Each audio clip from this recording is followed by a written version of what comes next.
Hello, my beautiful people. Welcome back to another episode of Wilma the Wonder Hen. Today's episode is going to be a solo act. I know.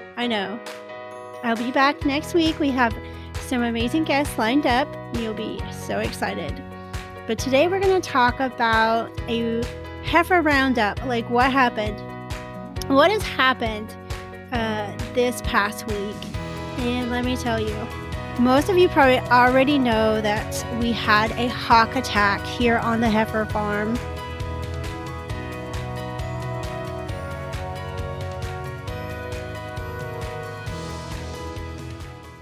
Hey y'all, I'm Mel, and you are listening to Wilma the Wonder Hen. Are you a chicken mouth loving mama or daddy? Together we'll dive into the latest poultry keeping adventures, chat about everyday life, with a generous mix of some hilarious stories. Bringing you fascinating interviews with poultry owners from all over. You'll find tips and basic advice from your local veterinarian, along with new chicken keeping gadgets and reviews. I'm going to see what Mr. Jangles and Wilma has to say about that. We're going to encourage and help you build a stronger, healthier flock. Let's go see what Mr. Jangles and Wilma is up to. Let's go let these heifers out. So on January 6th, I was sitting on my couch and I was working on my laptop and I heard my dogs outside going off. They were outside doing their normal play thing and they started going off. So I knew something was not right. So I ran to the front door, ran to the porch, and there down at the chicken coop in the enclosed area, a hawk was on top of Coco. At that time, I didn't know it was Coco. I didn't have any shoes on. It was raining. I ran as fast as I could to get to the hawk. And as I got to the gate, the hawk flew off. I opened the gate. I ran inside. All of the chickens were hidden. Mr. Jingles had them all up inside the coop. And it was Coco. Coco was lifeless. I mean, she was not moving. Her eyes were completely closed. The hawk flew off into the walnut tree, which is just right adjacent to the coop.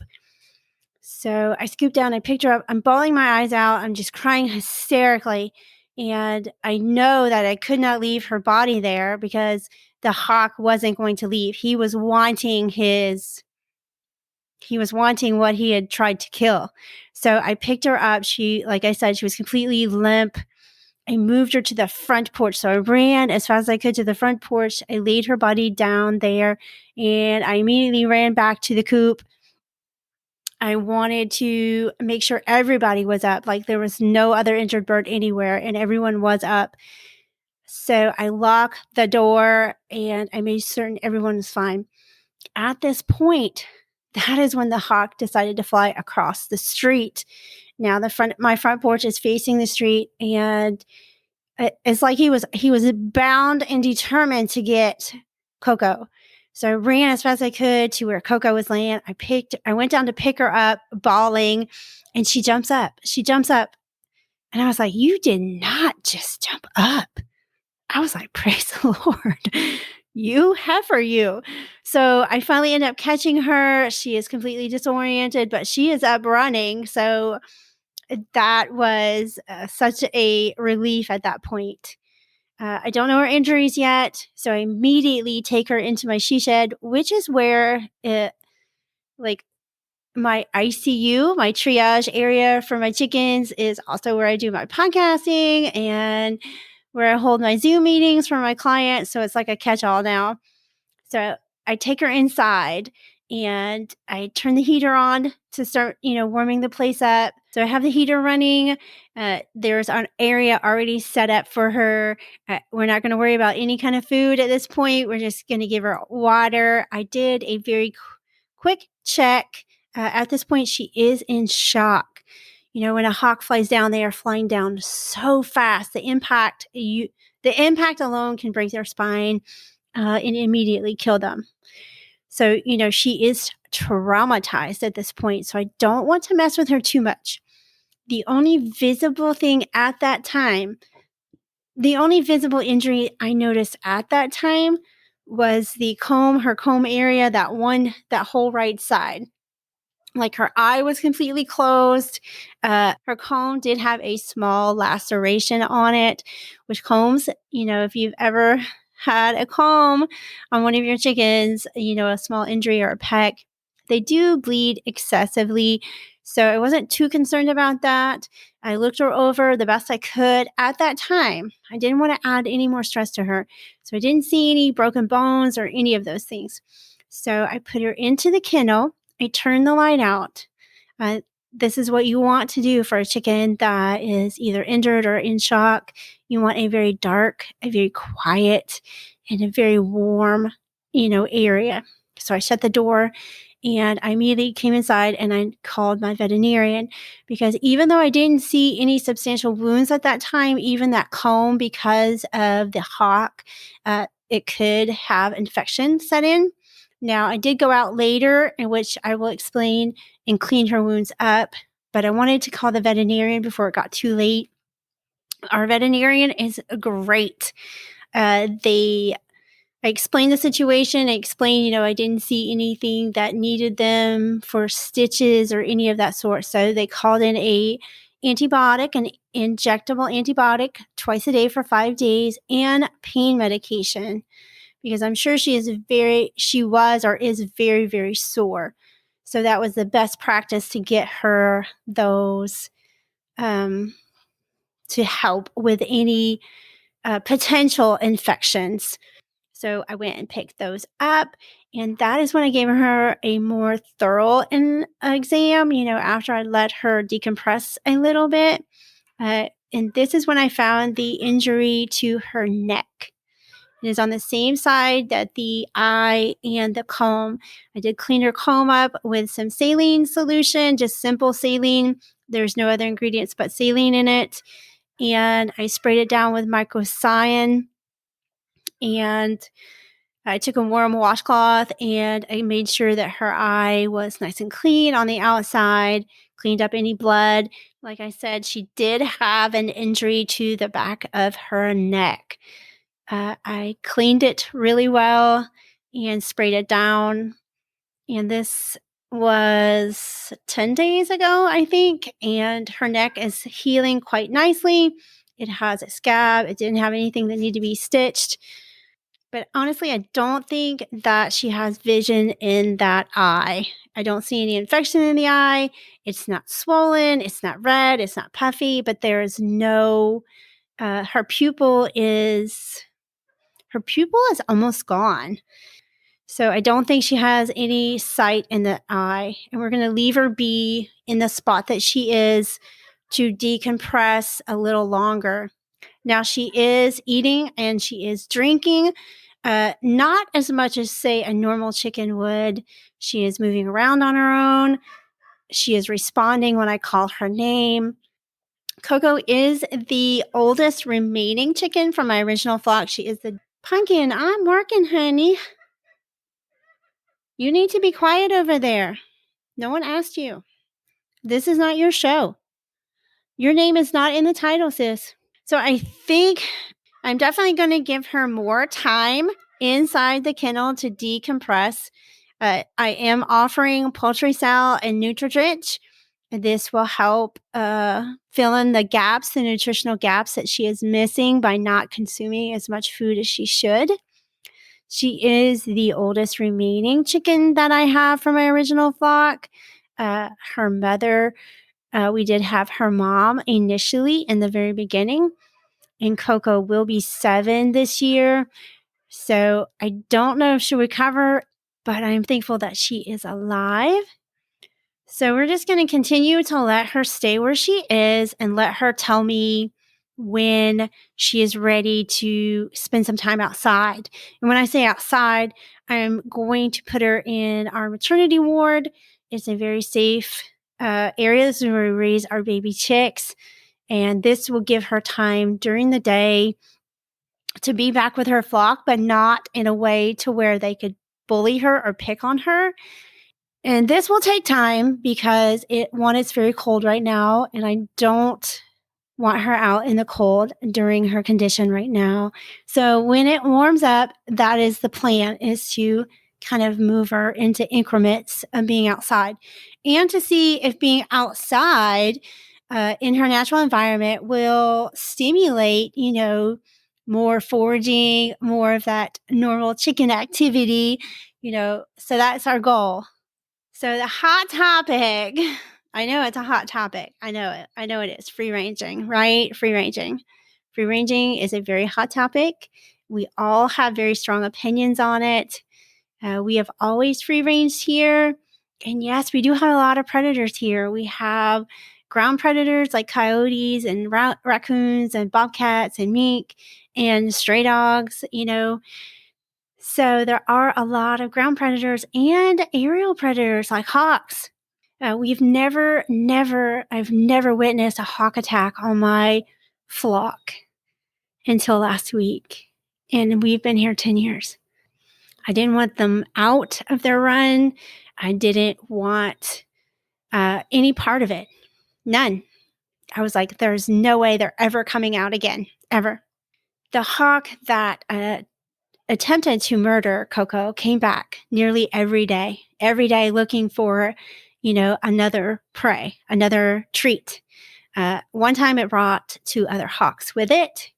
There's a very little coverage for protection now. So most of that coverage that the chickens were getting is gone. I received quite a few messages about, this is what happens when you free range. Okay. Yeah, that's not helpful. We see that. Okay. But for us, I enjoy my chickens free ranging. They have learned to be hyper aware of their surroundings. To me, it's just a natural state for them to be in. It's just what we've always done here. I didn't even include the fenced area until last year.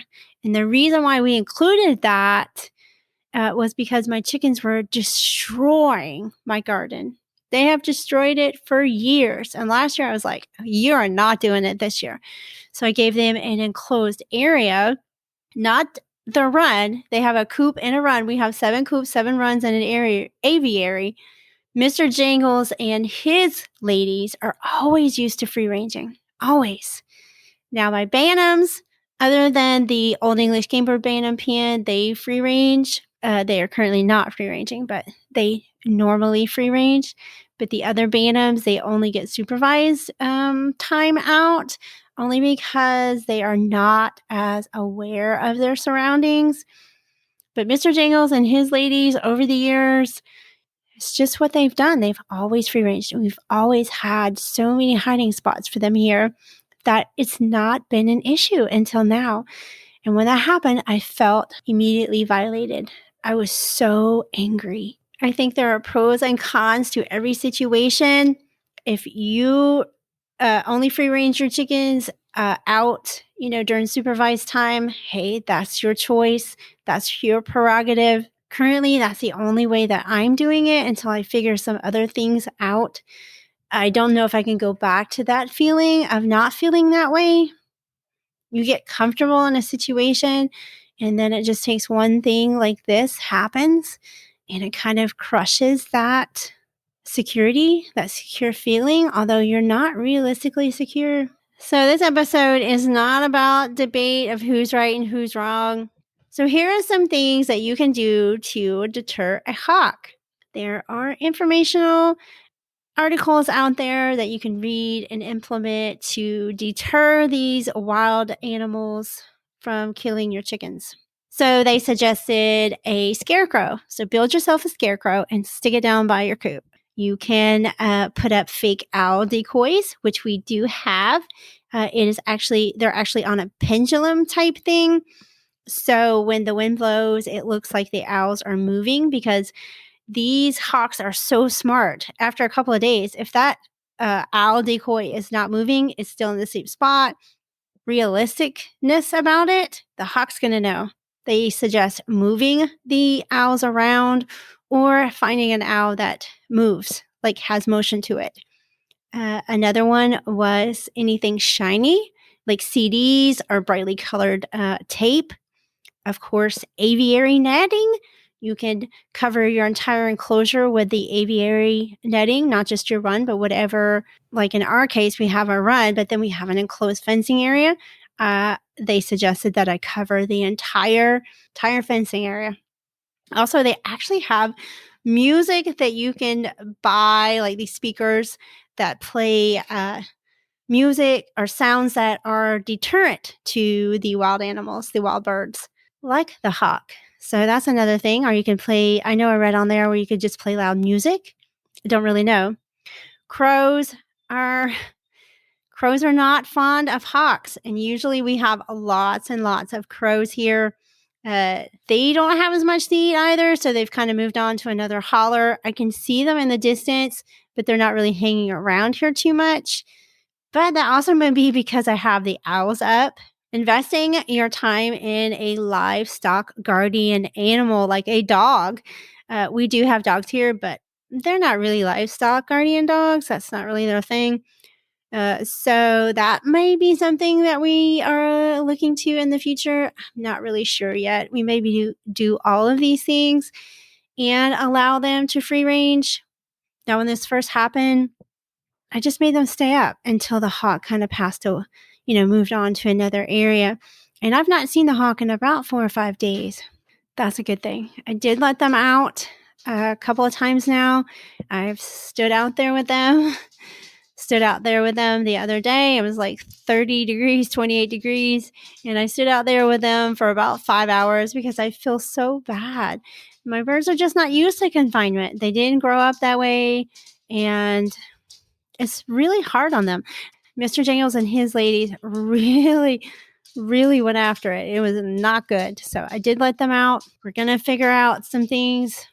I respect everyone's decision and choice on their own flock. Another on the list is get yourself a rooster.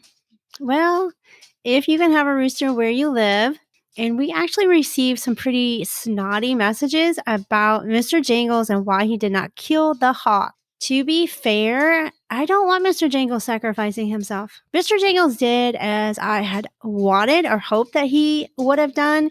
He had alerted, and all of his ladies were up inside the coop.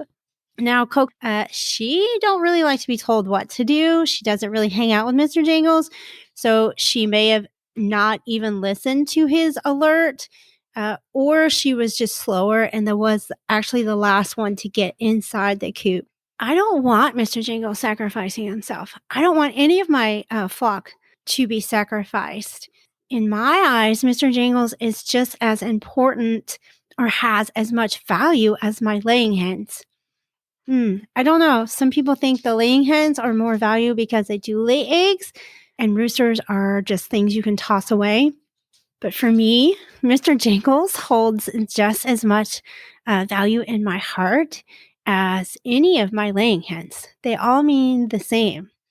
So no, I didn't want Mr. Jangles to sacrifice himself. And things happen. Those are tips that you can do, implement into your chicken yard and see if that helps deter some of those hawks.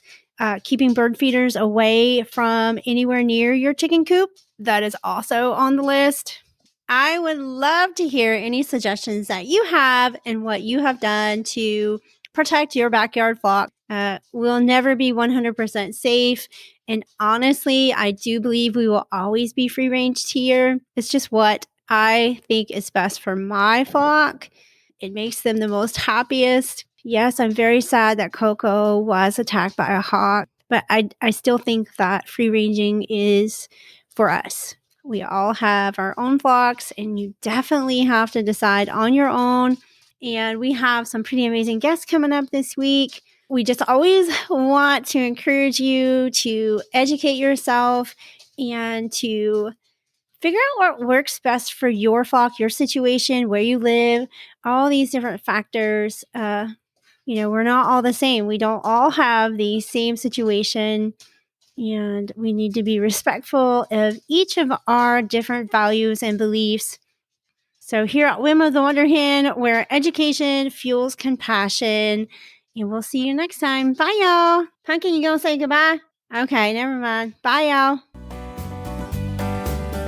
I'm Mel, and you are listening to Wilma the Wonder Hen.